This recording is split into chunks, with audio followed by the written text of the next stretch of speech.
Alors Igor, c'est quelqu'un qui a beaucoup d'ambition dans le milieu dans lequel il évolue. Il prend un peu la grosse tête parfois. Qu'est-ce que je dirais? Mais c'est quelqu'un de pugnace. Et il fait tout justement pour s'en sortir dans ce milieu du droit.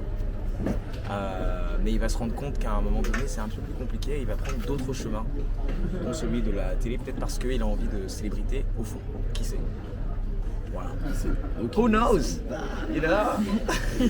Et alors pour décrire le personnage d'Abel, Abel c'est un jeune étudiant qui est en faculté, en train de faire ses études, je dirais dans le business clairement, et qui pour arrondir ses fins de mois, enfin clairement les faire même, organiser ses fins de mois et pouvoir aider sa famille, sa mère qui vit, payer son loyer, etc. Il doit travailler dans une plateforme de livraison à domicile telle qu'on les connaît, et les sacs sur le dos, et les vélos, les scooters, croisent dans les grandes villes.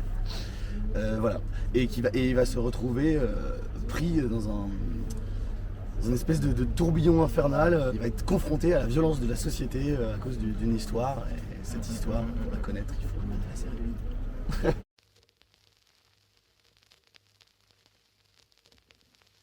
Bah, en fait, on se croise pas beaucoup, Non. mais on peut dire qu'il y a quand même ce point commun, c'est ce truc de vitesse déjà qui revient beaucoup dans la série, et le fait que ce soit deux personnages qui essayent de s'en sortir dans le milieu dans lequel ils évoluent. Bon, ils ont un contexte un petit peu différent, mais au final, la chose qui les unit le plus, c'est qu'ils évoluent dans une société où c'est difficile parfois, et ils sont prêts à tout pour essayer de se faire une place et, comme tu disais tout à l'heure, créer leurs propres règles pour se frayer un chemin dans cette société. La relation qu'ils ont, c'est effectivement qu'ils sont les deux pris dans ce qu'on connaît, quoi.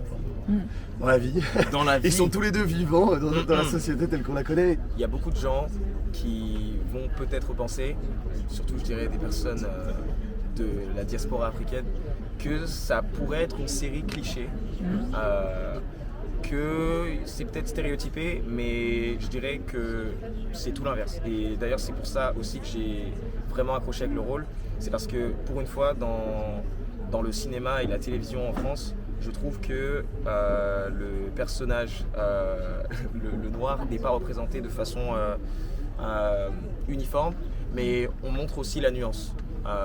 Voilà, il n'est pas simplement livreur et dealer, c'est aussi quelqu'un qui se bat dans le milieu dans lequel il évolue, qui étudie, qui est brillant, et ça reflète énormément d'étudiants aujourd'hui. Et au final, tout le monde peut s'y retrouver à travers Abel, même peu importe la couleur de peau, l'origine sociale.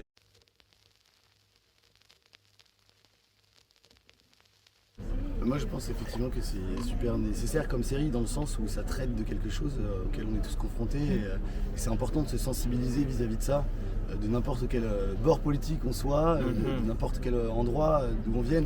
C'est beau d'avoir conscience que le monde pour tourner tel qu'il tourne aujourd'hui, forcément il y a une partie de la population qui se retrouve exploité, si on ne doit pas utiliser le terme exploité, ou alors contraint, en tout cas voilà, qui est un endroit où c'est compliqué, quoi. Donc ces gens-là se donnent, se démènent pour souvent ne gagner pas grand-chose, et en fait pour que le monde puisse tourner, quoi. Et je trouve que c'est beau de mettre en valeur ces personnes-là, de sensibiliser aussi le public à ça, quoi, et de comprendre que, je le disais tout à l'heure, que voilà, les actes ont des conséquences, et qu'en fait quand on use un service, il y a derrière des gens qui sont là et qui nous le fournissent, quoi.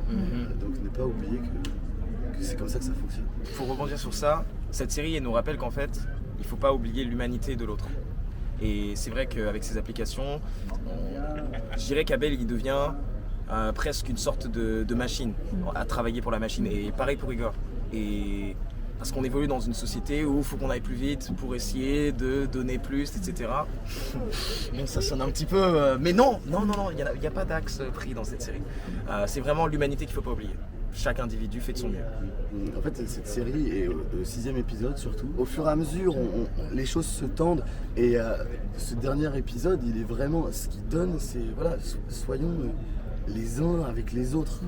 Et en fait... voilà, respectons celui qu'on a en face de nous, et essayons de vivre, encore une fois, je vais utiliser le terme de faire société en faisant société. Et je pense que voilà, ça c'est cool.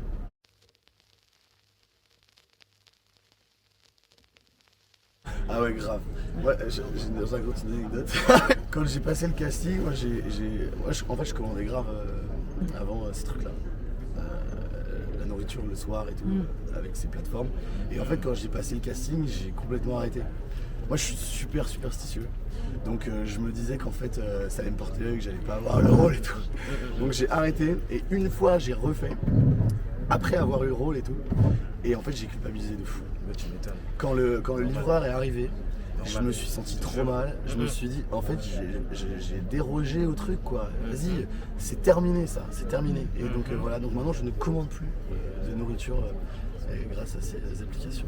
Déjà pour la préparation du rôle, j'avais ouvert un compte Deliveroo pour essayer de me mettre dans le truc, pris le vélo de Lionel et j'ai fait quelques livraisons avec quelques livreurs dans Paris. Et c'est vrai que non, c'est pas trop. Ils sont pas super bien traités. Moi, ça a changé mon regard là-dessus. Après, je commandais pas spécialement beaucoup avant, mais là, je commanderai sans doute encore moins et peut-être plus. Voilà, je sais pas. Ou à la rigueur, si je le fais avec un autre regard et en donnant un tips, comme il faut donner un tips, c'est important. Juste mieux traiter la personne, parce que c'est un travail et il faut le considérer en tant que travail en tant que tel.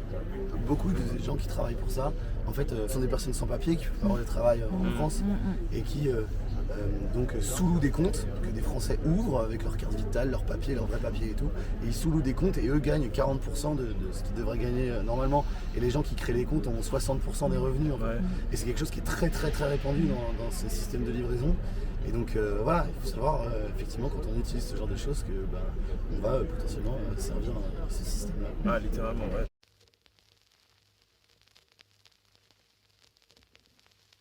Ouais, parce que c'est pas du tout enjoy pour les livreurs.